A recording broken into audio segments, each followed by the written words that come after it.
In the matter of state CBI versus Muhammad Salim Zargar at the Red Fayaz, Supreme Court said we do not find any error or infirmity in view taken by special court in acquitting the respondents.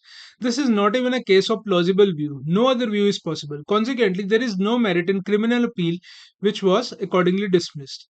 This was an appeal under Section 19 of the Terrorist and Disruptive Activities Prevention Act 1987 by state, assigning the judgment and order dated 20 April 2009 passed by 3rd Additional Session Judge Jammu. By the aforesaid judgment and order, Special Court acquitted the respondents in CBI case for offences under Section 118, 302, 368 and 365 of Ranbir Penal Code 1932 and under Section 3 and 4 of Terrorist and Disruptive Activities Prevention Act 1987. Genesis of the case can be traced to FIR number 55 of 1990 registered at Police Station Nagin, Srinagar under Section 364, 341 and 120B of RPC read with Section 32 of TADA Act.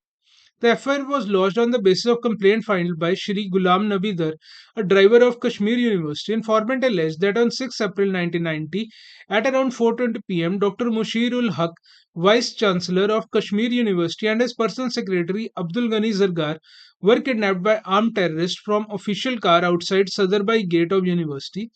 After taking them in the said vehicle for a short distance toward Lal Bazar on Sadarbal Road, they were shifted to a red Maruti van and taken away. Subsequently, dead bodies of Dr. Mushirul Haq and Shri Abdul Ghani Zargar were recovered on 10 April 1990. As a result, Section 302 RPC and Section 325 of Arms Act were added to FIR. Investigation revealed that Hilal Beg was self-styled chief commander of banned militant organization called Jammu and Kashmir Students Liberation Front.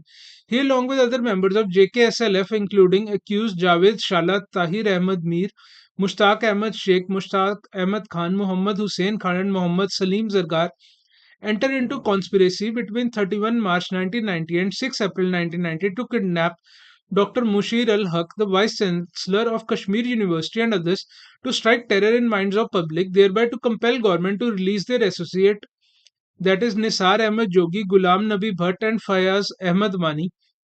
The conspiracy included execution of hostages if their demands were not met. Court clarified in Kartar Singh case that though it is entirely for the court trying the offence to decide the question of admissibility or reliability of a confession, in its judicial wisdom, strictly adhering to the law, it must satisfy itself that there was no trap, no track, and no importune seeking of evidence during the phase of custodial interrogation. The court also said it should satisfy itself that all the conditions are fulfilled. Court further emphasized that in order to ensure higher level of scrutiny vis-a-vis applicability of TADA Act, there should be screening committee or a review committee both at central level as well as the state level. Kartar Singh case says that confession should be recorded in a free atmosphere. Recording of confessional statements in heavily guarded BSF camp or in a JIC, where atmosphere for accused would generally be daunting and overbearing, cannot be said to be a free atmosphere. It has come on record that confessional statements so recorded were not accepted by Court of Chief Judicial Magistrate, whereafter those were sent directly to Special Court, which again is an infraction of the statute. The legislature had reposed great faith in fairness and uprightness of higher police officials in rank of SP and above, while conferring drastic power of recording confessional statements of accused person upon making the same admissible to evidence subject to fulfillment of procedural safeguards.